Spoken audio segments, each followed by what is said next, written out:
సుధాకర్ రెడ్డి గారు మిమ్మల్ని ఒక ప్రశ్న అడగాలనుకుంటున్నా.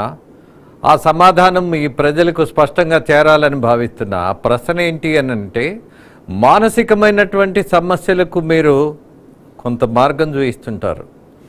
అలాగే అనేక సార్లు 4.5 సంవత్సరాలుగా ఇవాళ నిన్నటి వరకు ఉన్నటువంటి ఆపద్ధర్మ ముఖ్యమంత్రి గారి యొక్క మానసిక స్థితిని అనేక సార్లు కూడా మీరు వివరించి చెప్పారు. ఇప్పుడు ఆయన చివరి మాట అనుకుంటా బహుశా. అలాగే మరి సకల శాఖ మంత్రి సజ్జల రామకృష్ణారెడ్డి గారు ఎక్కడున్నారో కనపడట్లా. అలాగే అనేక మంది ముందుకొచ్చి మాట్లాడి తొడగొట్టినటువంటి నాయకులు వాళ్ళు ఎక్కడున్నారో అడ్రస్సే ఉండట్లా.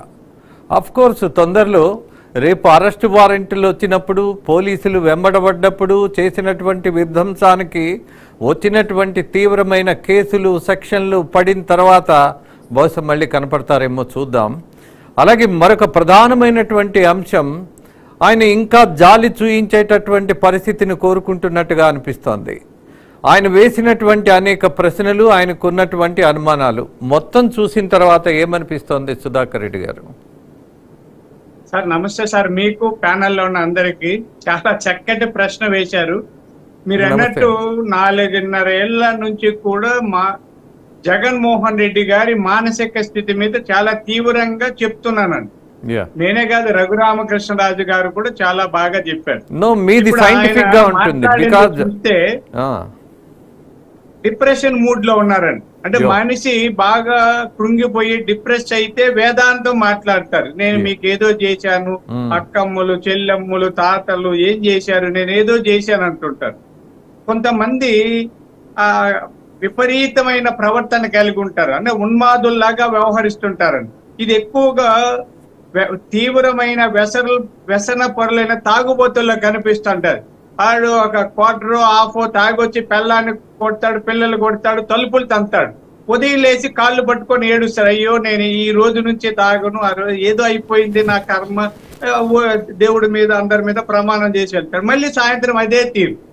జగన్మోహన్ రెడ్డి గారు ఇలా కృంగిపోకుండా కొంత పరివర్తన చెంది ఆలోచించి ఉంటే ఈ కర్మ ఆయనకు పట్టదండి. అంటే ఓడిపోవడం ఎవరికైనా సహజమే, దాన్ని కాదనలేము. ఓటమి ఇప్పుడు లాస్ట్ టైం చంద్రబాబు గారు కూడా ఓడిపోయారు, లేదా పెద్ద పెద్ద వాళ్ళు ఓడిపోయారు. ఇందిరాగాంధీ గారు, ఎన్టీ రామారావు గారు అందరూ కూడా ఓడిపోయారు. ఇంత దారుణమైన ఓటమి పాలు కావడానికి కారణం అతనిలో ఉన్న అహంకారం, ఉన్మాదమైన మానసిక స్థితి. అంటే నేను మరీ అనకూడదు, కొద్ది లీగల్ గానే చెప్పను, కానీ ఏది ఆయన మేనియా, దాన్ని ఉన్మాదం అంటాం.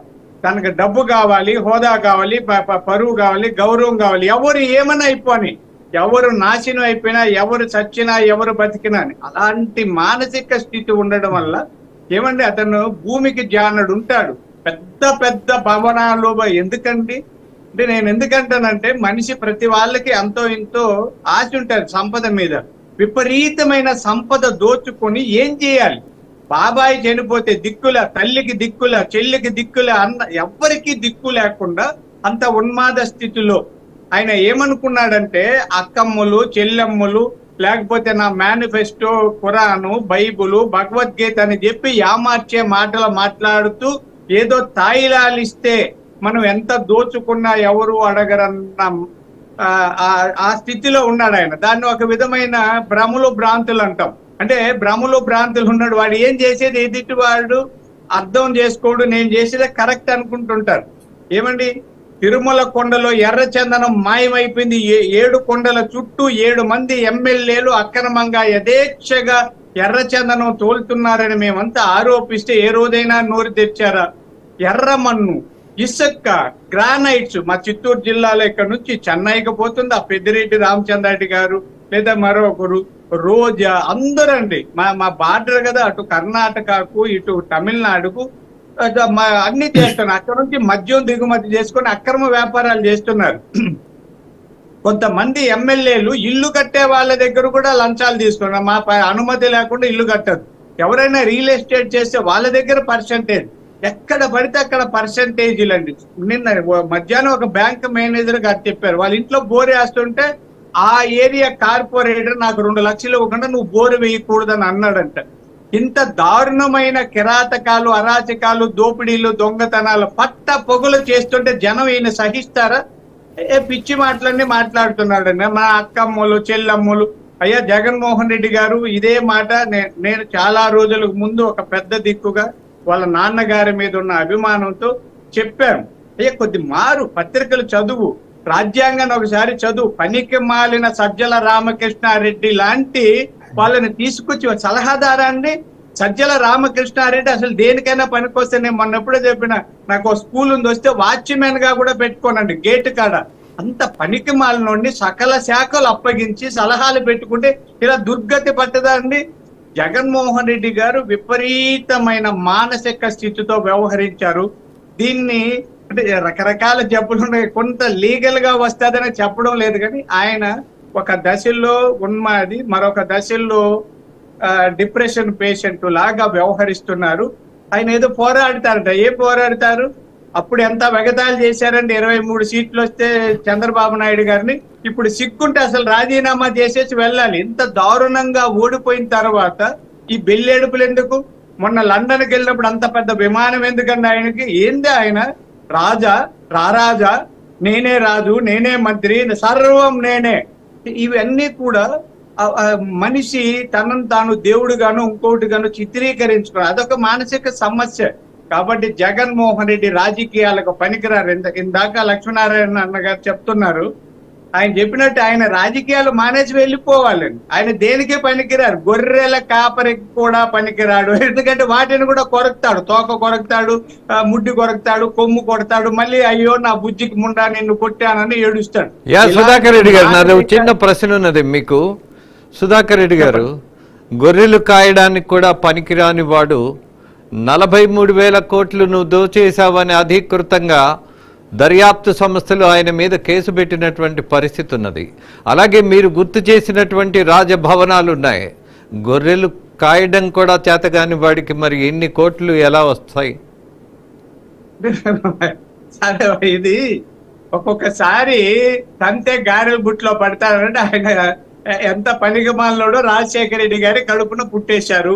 మన దేశంలో ఉన్న దౌర్భాగ్య స్థితి ఏమంటే, అధికారం ఉన్న వాడి చుట్టూ భజన చేసే వ్యాపారులు, భజన పరులు, రాజకీయవేత్తలు తయారవుతారు. వాళ్ళు నేర్పిస్తారని అతన్ని వాడుకున్నారు. ఇక గొర్రెలు కాయడానికి కూడా కొంత క్వాలిటీస్ ఉండాలి. నేను కూడా పల్లెటూరు ఉట్టగా ఎలా చేర్చాలి, కానీ అతను దోచుకోవడం నేర్చుకున్నాడు.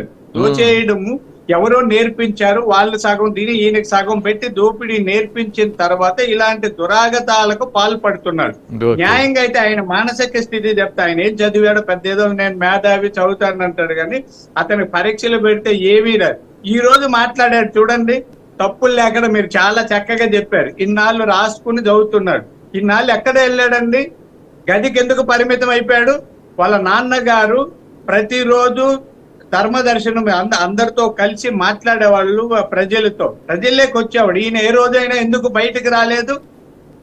తెలుసండి ఆయనలో. ఆయన రాజకీయాలకు పనికిరాడు. ఆయన ఎన్ని విమర్శించాలన్నా నాకు కొంత సంస్కారం ఉంది కాబట్టి ఆ లిమిట్ లో మాట్లాడుతున్నాను. నేను రోజాను, లేకపోతే కొడాలి నానిను, అంబటి రాంబాబు మాదిరి మాట్లాడాలి. ఇప్పటికీ ఒక 1000.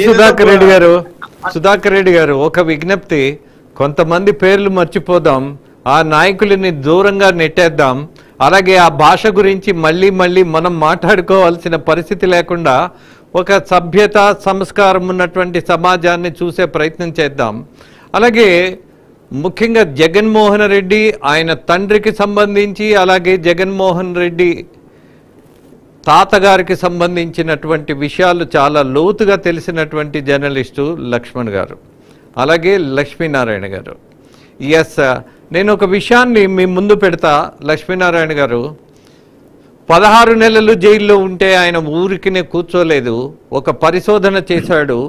చట్టబద్ధంగా తన మీద వచ్చినటువంటి కేసుల్లో ఎక్కడ లొసుగులుంటాయని ఆలోచించి బయటకు వచ్చి ఇవాళ ముఖ్యమంత్రిగా ఎదగాలి అనంటే తన దగ్గర ఉన్నటువంటి అనూహ్యమైనటువంటి డబ్బు, ఆ డబ్బుతో ఎలా గెలవచ్చు అన్నట్టు